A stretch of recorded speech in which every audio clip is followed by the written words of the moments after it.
Okay, we're recording.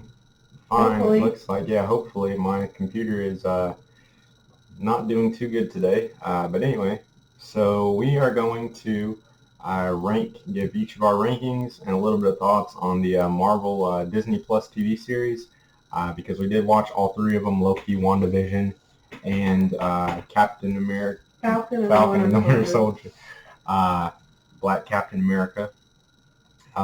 And we didn't do any videos for them or anything like that. So we figured we just put it all into one. Even though the shows aren't done airing, of course, we're still going to have Hawkeye come later on. But it feels like this was kind of the first wave, right? The first three that came back to back. Now we got a little break. So we'll go ahead and just give our thoughts, each one of our thoughts on each of them in the order that we like them the most. So I guess ladies first. I'm sure I already know what your number one is going to be, but Loki. Really? No, WandaVision. All right, that's what I was going to say. She loves WandaVision. Like, I mean, I've gotten her to watch, like, of course, I've seen all the Marvel stuff. And, you know, I was just going to put this in. I thought about doing, like, a whole movie ranking for all the Marvel movies, but man, there's just so many, you know? There's just so many. I don't know what's happening. Something's happening on my computer screen all independently of its own, so that's why I'm a little distracted. But but I was really pleased with how much she did enjoy WandaVision because she's watched, like I said, a few of the Marvel movies with me in the past. But no, she really got into this one. So yeah, you can go ahead and say why, what it was that you liked so much about it. I don't know. It was good. It had a good plot, good twist. Love story. Yeah, I think it was. What's her name? Elizabeth Olsen. Mm-hmm. She has really good acting, and you can't deny that because she did like 10 different acting styles just in that show from the different, eras that she was in. Yeah. And then, of course, in her final, like, true form, Scarlet, I guess you would call it. It was the first time they revealed her as the Scarlet Witch. We always called her Scarlet Witch, but she actually became the Scarlet Witch because she was actually, it was always supposed to be a really powerful character, but they nerfed her in the other movies and stuff because, obviously she was just a background character. But now that she was coming to a forefront, she's going to be more of a staple Avenger because, of course, we're missing some now. So she's going to have to come to more of the forefront and probably be a big plot point, it looks like, in Doctor Strange, Multiverse of Madness somehow in the future of the Marvel movies. We're just not sure how yet, I don't think. But yeah, she's apparently like one of the most powerful beings in all the universe or whatever. It's really interesting. But no. Yeah, I'll be excited to see her come back in other things. And also Vision, just because of how they work well together. And it even showed like him staying out late at work because she was like upset with her, or whatever, like how couples fight, Yeah. But I particularly like the end where the fake Vision 2, White Vision, whatever you want to call him, when he was fighting with the other Vision, he was trying to tell him like the only reason that you're not me is because of the memories that I have. He's like, you're not me. But then he gave him the memories. So whenever, what was the town called that she made? I can't remember. Whenever it, got destroyed or sent back, Vision was gone. And so we're fucking kids. Yeah. It's really depressing. But yeah, Vision 2.0 took in all of his memories. So that would make him the real Vision now. Yeah, I forgot that he took in the memories. So yeah, we'll probably end up, I guess, we'll end up seeing that Vision again, like she said, at some point, because he did get away at the end. Yeah, nice, he just got the Vision and was like, okay, and then left. He was like, I get it now. Yeah, yeah. So Vision is back to life in the Marvel universe, which is cool. I had forgotten about that. I guess the original did die as far as Wanda knows, but so she doesn't know about the other Vision out there yet, but I'm guessing they'll meet up at some point. And she was looking for her kids at the end, right? So she might be able to find her kids again as well, somewhere, because now that there's this multiverse, I guess her kids exist somewhere. Yeah, and she's trying to find them.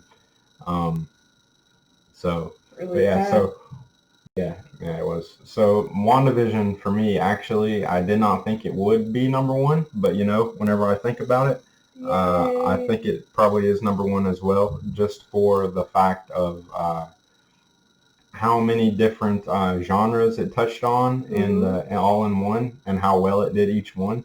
You know, it did feel, I guess, a little bit silly or like a sitcom kind of. Yeah, I mean, of but course, in a good way. Yeah, I mean, it was supposed to, and it felt a little bit reaching sometimes. Like, this is just a very strange format to present a Marvel thing. Mm-hmm.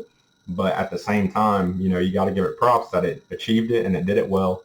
And it still worked. I mean, it wasn't like overly like, this isn't like, I don't know, I can't think of an example off the top of my head, but like something that wouldn't, like, honestly, this is reaching for me, but one of the latest chapters in Dead by Daylight, the K-pop crap, I'm like, that doesn't fit. Like, it's just not the same, you Right. know? But this isn't like that, I don't think. Well, yeah, I mean, you know, like I said, it's something completely different, but they achieved it well, you know. It's definitely, you don't really get bored with it. It was interesting to see each episode, how each thing was going to do. Of course, you know, Elizabeth Olsen and Paul Bettany, I think it's his name. I'm not sure Vision's actor's name.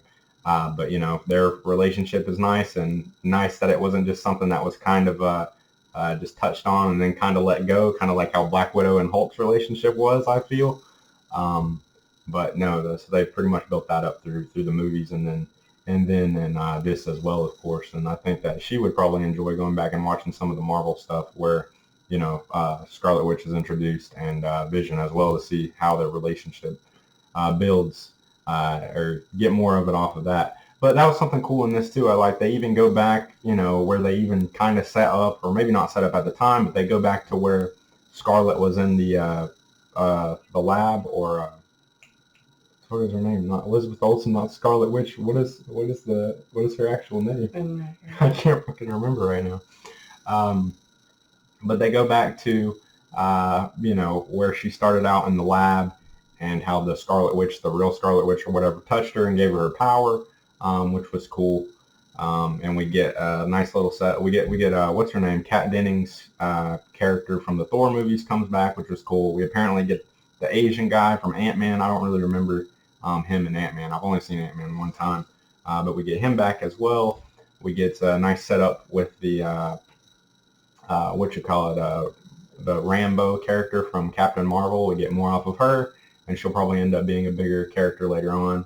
And just the witch, what is it, the genre or whatever in the superhero stuff mixed together, like how they turn the real life like witch stuff into like a superpower, into real lore in the Marvel stuff. You know, I guess it was a thing in the comics, but I didn't realize how much it is how much it is out there until I saw it in the shows. But it's cool to see that witch lore, I guess, come to life, you know, into like a superhero show. It's really interesting. So yeah, I mean, not really too many complaints. A lot of different cool stuff in it, for sure. Sets up a lot for the future. I like how they kind of still build off of the Snap stuff, you know, where you get to see how that affected different people, like with Rambo and stuff, and how they're coming back. But I guess we'll go ahead and move on, because you get more into that in Falcon and the Winter Soldier. But yeah, so it's number one for me, just in its uniqueness and her as right. So.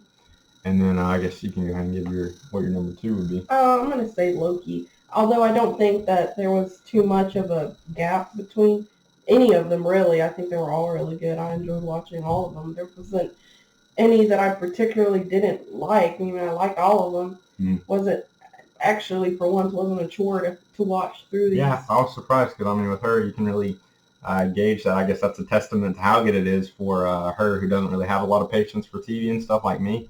But she was pretty invested through most of these. I would say all of these, and they're I think pretty long. I mean, a lot of these Marvel shows, the damn credits are like, you know, 10 15 minutes. Yeah. So I mean, they're not as long as it initially looks. They're maybe like 30 minutes or so. But yeah, so Loki, number two for you. Yeah, but I do have a little bit of, not complaints, just kind of picking, I guess. I think the only reason that it would be number two would be the whole, like, TVA conspiracy experience thing. I like a good conspiracy theory. I liked it, but I just didn't understand really the Sylvie and Loki Oh, yeah. being together thing. Like Yeah. I didn't.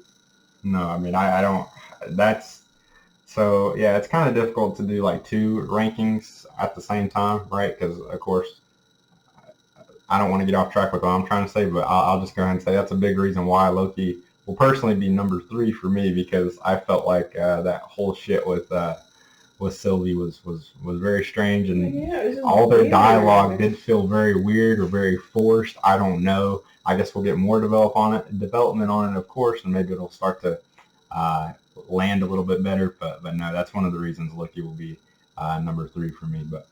But anyway, not to cut you off with whatever you're gonna say about. Yeah, I mean that was just a big issue for me, but I think all the stuff leading up to it was good. But like I said, I think uh, Loki and Falcon and the Winter Soldier don't have much of a gap for me. Really, it's very close.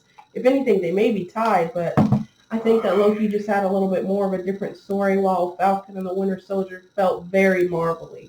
Not as a complaint or anything. Sure, I mean, like it was very standard, but still interesting. It was just a long Marvel movie, really. Yeah. Yeah.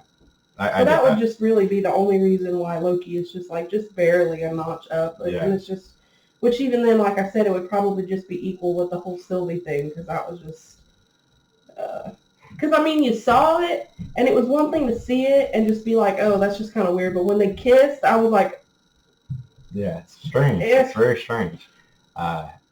It's funny. I just got a little thing in the window, in my computer window. It said Windows 11 is coming. I guess that's why Windows 10 is currently going to shit for me. Maybe. But so for me, number 2 is going to be Falcon and the Winter Soldier, and it's kind of, I guess, kind of like with her, where it's almost just right there with WandaVision, where they're kind of tied for me. WandaVision and Falcon and the Winter Soldier is what I'm trying to say.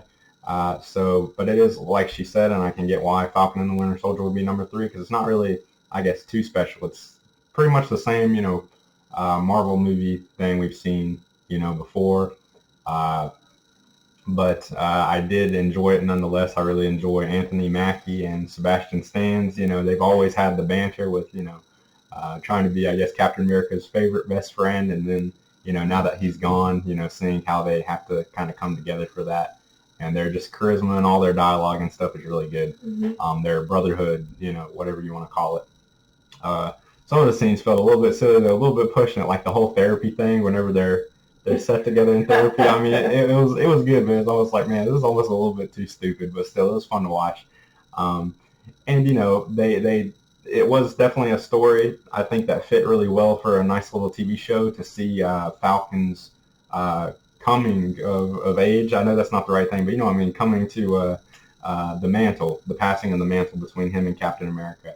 I thought it was really nice, and I do think he is a good fit. I know a lot of people wanted it to be Bucky, or from the comics or whatever. I think Falcon is as well in the comics, but primarily I think a lot of people wanted Bucky, but I think it really fit for Falcon, because it's kind of the same way as it was with Steve, where he didn't really want it, it wasn't important to him, and it's the same with Falcon. He's perfect for it because he didn't want it, So I think that's why it fits really well. And then, there's a lot of, I guess, race stuff and like the gay stuff pushed into a lot of TV these days. But so it was kind of pushed in here, I will say, a little bit to the point where it was kind of annoying. But at the same time, I can understand that it was a concept that they needed to acknowledge, because, back in the day, the black old man that they had that could have been just as big as Steve, he went through the same stuff, and he was a war doing stuff for the government and stuff back then too. But, he wasn't as big as Captain America, because he was arrested for it. He was in prison for it. Oh, okay. Yeah. So, but because he was black, right? And back then, yeah, that's just probably how someone would go down. He wouldn't have rose to the popularity of Captain America, unfortunately. And, so it is interesting out there that there were cases like that, and I like how they touched on it and stuff like that. Mm-hmm. It makes me think there's a lot of Captain Americas out there. Like, we just watched Black Widow a little bit ago. There was the Russian fucking Captain America as well. But Steve rose to it, something that they touched on back then, because he was a white man. He looked good for the posters and everything, right, back then. So yeah, I was fine with the way they touched it on it. I know people like to criticize uh, uh, Anthony Mackie's speech at the end, where he's like, "Yeah, do better," or whatever. It did feel a little bit preachy, a little bit breaking the third wall, which I agree with. Some of it did feel a little bit cringy. Um, but no, we. Oh, and also we have the girl. I've noticed. I guess the girl who recruits. Harley. I guess the girl at the end who the recruits lawyer, not lawyer girl, but yeah, she's lady. She's going around and collecting like each people from little different things. Like she's the same girl who collected in Black Widow at the end her sister. She's the same girl who went and recruited her sister. They're trying to make a team. Who was talking to the bad Captain America? Yeah. That I can't even remember what his name was. No, I don't know. I thought his storyline was interesting. Yeah, I liked his story. But anyway, yeah, so that girl's going to recruit around, which is cool to see. And I guess we'll see like a Sinister Six type thing with all the different rejected bad guys in each movie. But yeah, so there was a cool, I do like the bad Captain America that they try to present and how everything goes down with him. And, I like that they didn't make him just a complete dickhead. I really like that because there were some times where you kind of felt for him and you could see how he was trying or what he wanted to do, but, he just wasn't it. He was right, he was trying to live up to something that just, there was no comparing. Yeah. It wasn't like, I don't know, like you said with Steve, there was a lot of reasons why he was Captain America. Not wanting it was one of the reasons, but he was like, number one colonel, lieutenant in the army, yeah, so but not a superhero either. So he was just like, that was something that I was asking him. I was like, is he even like, he's just like he wasn't a super lived up soldier, like that's all he is. But yeah, it was a lot of pressure on him. So I do feel bad for him in some instances, especially, when his friend died and stuff, and he just got very angry and fucking murdered that guy on the stairs. Yeah, but so with stuff like that, it's like, it's understandable, it's relatable enough, but it's also at the same time, it's like, you just can't be doing that shit to be Captain America. And you get the cool visual with the blood on the shield and everything, which was awesome. Yeah, but my gripe with that, which isn't even too much of a gripe, I guess, is if they would have fought normally and he would have died, it wouldn't have been an issue. But the fact that he, chased him down and he was trying to run instead of fight, that's where the issue arose. Right. And then he just like decapitated him. Right. Yeah. In front of everybody while they were recording. Yeah. Super brutal with that. So yeah, I liked him enough, and we'll be interested to see him later on. Mm-hmm. And then they had the whole government organization. Carly is who she was talking about, or not the government organization, the terrorist organization. And I found it really interesting. It is a cool concept to think about that. You didn't even think about the ripple effect from Endgame, all these people disappearing. I didn't quite understand what their organization was all about, but I did get the point of they were having a problem with, they were gone and then their jobs were gone or some crap like that, and they just didn't quite fit back into. No. They were the ones who didn't get snapped away, but they were pissed off that the people who did get snapped away, the nobodies who didn't deserve to be there, got treated like royalty when they came back. Meanwhile, the people who were worthy to stay were being treated like crap, and they were getting like nothing. Right. Yeah. That's what it was. So so that's a really interesting concept to me, and you see even what is it, Falcon go through that whenever he's trying to get some money for his house or something like that, a loan or something, and he can't get it, and it just goes to show like what she was saying about how they got special treatment, or they didn't get special treatment because they didn't get snapped away, or Falcon got snapped away. Yeah, I think he did. So I'm not sure, but anyway, it's a cool concept, right? To see the ripple effects from what happened in Endgame for sure. So yeah, and I loved at the end. I haven't really I guess watched a superhero movie and been like, oh wow, that's really cool, because in a while, because you get kind of, what's the word, worn down with the action and stuff where it all seems kind of the same. But fucking Falcon with his shield and the wings. At the end as the new Captain America flying in, that shit was awesome, because you got to do, if you're going to do a new Captain America, you got to do him a little bit better than the last one, right? In some way, you can't just be the same. And so the wings, I assumed he wouldn't keep the wings, but the fact he kept them with the shield, that's fucking awesome. I really love that. And then he's not a super soldier either, right? Which is crazy. So yeah, that was cool. And then, but I like the dilemma that was faced with the bad Captain America. I can't call him that. I'd like to know what his name was. I can't remember. But the dilemma where, he found the vials that Carly had dropped. And I don't know, if I were in a situation, I think I would have probably taken it too, especially in the position that he was in, not being a superhero, but trying to live up to because in the very first fight scene, we see Falcon and Bucky on the trailer. They're like chasing the people who stole all the vials. They're like chasing them down, and he just like gets thrown off the top, and that was it. Just falls on the pavement. It's over for him because he's not, anything special, really. Right.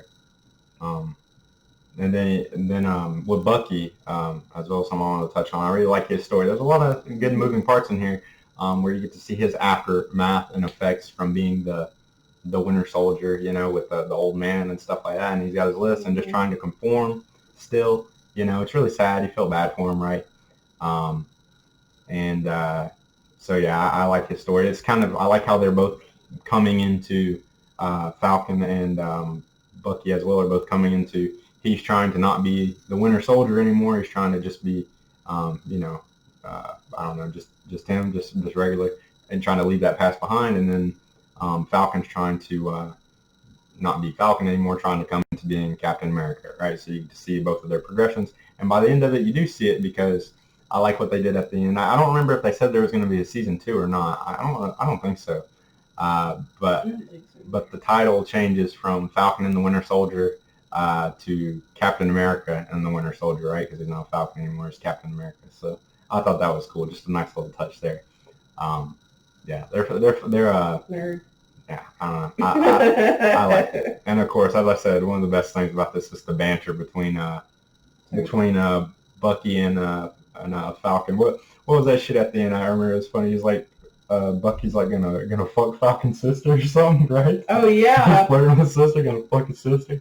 Yeah, he told him stay away from my sister. Yeah, that's what it was. So yeah, very good. Like I said, WandaVision and Falcon and the Winter Soldier are pretty much the same for me. It's just that what we got in Falcon and the Winter Soldier has been done before, and WandaVision really hasn't. So, and then obviously, I guess it's obvious what our number 3 would be. Yours was Falcon and the Winter Soldier.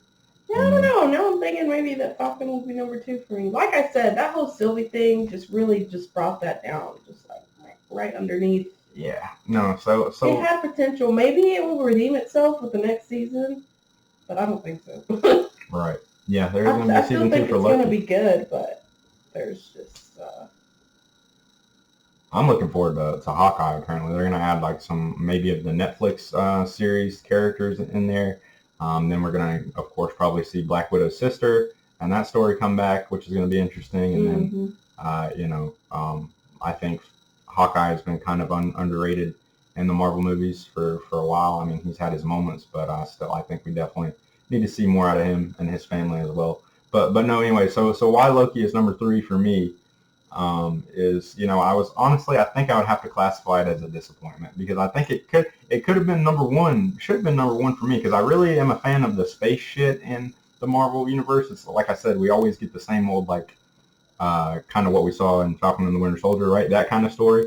Guardians of the Galaxy, Thor Ragnarok, shit like that already captivates my interest a little bit more because I think the cosmic universe or whatever in the Marvel movies is really interesting, cool. But this was just kind of bland, I like obviously Owen Wilson and Loki's back and forth, and Owen Wilson really just kills it in the role. I didn't realize how much I liked Owen Wilson. Yeah, I think I saw him in this. If Owen Wilson wasn't cast as Mobius, it would have been different. Yeah. Oh yeah, for sure. But no, he really owns that role well. Jet ski. Yeah, I know. I'm sure we'll see him with a jet ski at some point in season 2 or in the final season or whatever. But Loki, I think he's already an interesting character too. Anti-heroes just are. And, I felt like they kind of, I've heard people complain about this too, where they kind of did a speed run to get him to be from the Loki that he was in the Avengers to the Loki that he is in, Thor Ragnarok or whatever by that time. And I guess it makes sense because they did kind of show him the stuff to speed him up to get there. But at the same time, it's just like, man, I was kind of looking forward. I was talking to her about this last night, actually. I feel like a lot of shows are too afraid to make shitty characters, the main characters. And the fact is, oh, you're upset that they redeemed him so quickly in the show. Yeah. I mean, yeah, I can understand why though. When Moby, you killed your mom essentially. Yeah. You know, not on purpose, but it's your fault, and you definitely did that. But right.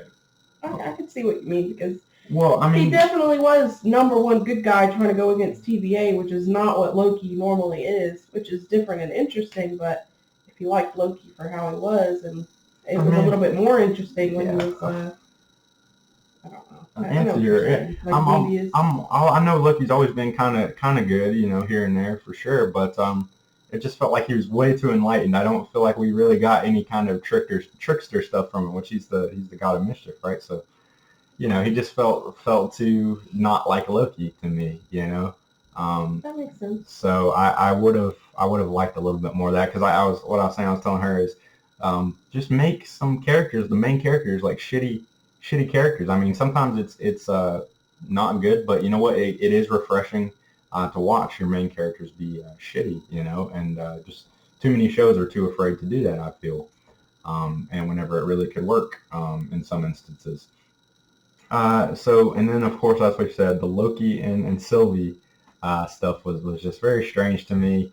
I don't think it was a problem with the actress. You know, I think she was fine. It's just it was just such a strange dynamic. But maybe it'll make more sense in season 2. And then you know, the whole TVA. I wanted to see more. I know we got that one planet, but honestly, the whole show just felt kind of dull in that TVA room. I mean, I know why I had to be there. But anyway, but what I do like about Loki, I guess I'll go ahead and say, is I do like what it sets up, obviously, for the whole Marvel universe. You know, it really breaks down. The timeline. Yeah, it breaks down everything. What was that guy's name? Kang the Conqueror, apparently, he's a big villain, going to be the next. And the name of the show. What did he call himself? The All-Knowing? Yeah. The All-Knowing.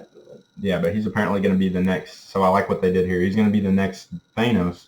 It's going to be the one from the other reality from when Sylvie killed him. Right. She said that. He said, if you kill me, all these other me's are going to come and try to take my spot. Right. So he's going to be an Ant-Man Quantum Mania. He's going to be a variant of him, I guess, will be probably in Doctor Strange as well.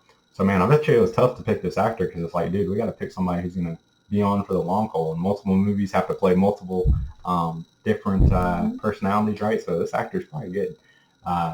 But yeah, even the final battle I felt in his lair or whatever when Sylvie killed him, it just felt very anticlimactic and nothing special really, all that memorable other than the fact that, wow, this is breaking the multiverse, breaking the universe, right? It's branching out and crazy. You knew what was happening, but it was just very flat for that to be happening. Yeah, it was very flat, you know. The Loki variants, you know, I was cool we got to see him, I guess. Oh my gosh. You know, yeah. Those are awesome. Yeah, so, you know, I think that's pretty much it. It was just, I think that's a good way to put it. It was just kind of flat for me, but I do really enjoy what it sets up. So, yeah. So WandaVision, Falcon and the Winter Soldier, and then Loki for me. You know, I think mine's the same actually. Big disappointment. I mean, you know, I don't think I was disappointed, but I never really watched like Thor and Loki stuff like you did to have that same. I could see where you're coming from, you know, to have that disappointment, but I don't personally have it. But I do still think that there were definitely flat moments that shouldn't have been flat, I guess, that had a lot of build up but ended up being flat anyways, and that Sylvie thing ruined it. Like literally when we were watching it, the moment that he gets, or that they get together and wherever they get sent to, they are like cuddling under a blanket and talking and flirting, and I'm like, what the fuck is that this, episode, bro? I swear there was one episode, it was like episode 4 or 5 or maybe both of them. It was just like a big, nobody was saying what you would expect them to say. Nobody was asking the questions you'd expect them to ask, like whenever they were on this planet getting to know each other. Like Loki wasn't asking like, hey, what the fuck, you have a brother like Thor? You know, did your mom die too? Like all these questions that you would expect somebody to ask. He was just kind of going along with it, like really not asking much of anything. It was just very strange, I think, the way they were just kind of just comfortably paired up, you know. I don't know. And that, yeah, it was episode 4, I think, or 5, but it felt like big time filler, for sure. Oh, we get Lady Sif. She makes her return to the Marvel Universe. She's been out of it for a while. I guess we'll see her in the Thor 4, I'm pretty sure. So yeah, it was cool to see her back. I'm a sucker for returning characters and stuff like that, clearly. And I do like how they set up, they have a scene where the Infinity Stones, they don't mean shit. And, they're like, yeah, we use them as paperweights. It's fucking worthless. Yeah, and it's pretty much the way to elevate. Oh yeah, Kang's gonna be better than Thanos for sure, because look, you got the Infinity Stone. Don't mean shit in the multiverse. Once it breaks down, I mean it's nothing. It's all nothing really. It's powerless. So let's see what else. Just don't want to miss anything. No, I think we pretty much I think we pretty much covered all of it. So they did end on a big cliffhanger. You get to see Kang's statue, so it was interesting. There's going to be a season 2. I didn't expect. And Loki was in a different different multiverse. I don't know. He just got thrown out of his, or they just I don't know. We'll see. Yeah. So it was interesting. And on a cliffhanger, Loki will return in season 2. Like I said, I'm not sure if WandaVision and Falcon were like that as well. I don't think so. But then I'm pretty sure they already confirmed WandaVision isn't getting anything else. Yeah. So, and then whenever we watch Hawkeye, we'll probably end up doing videos on that each episode, or maybe just do a video at the end of the season. The whole season, yeah. Yeah, that was cool. Oh, and I like the twist. Loki was DB Cooper all along. It was him. That was pretty funny when he jumps out of the plane with the suitcase of money and he gets beamed up. I like that scene pretty good. And then all of the shit with Owen Wilson as well. But yeah, so that's it. That's our rankings. Anything else you want to add? Yeah. All right. Well, thank you for watching. 30 minutes, well. And we'll see. Yeah, I know. I expected it to be long, but I think that's fine.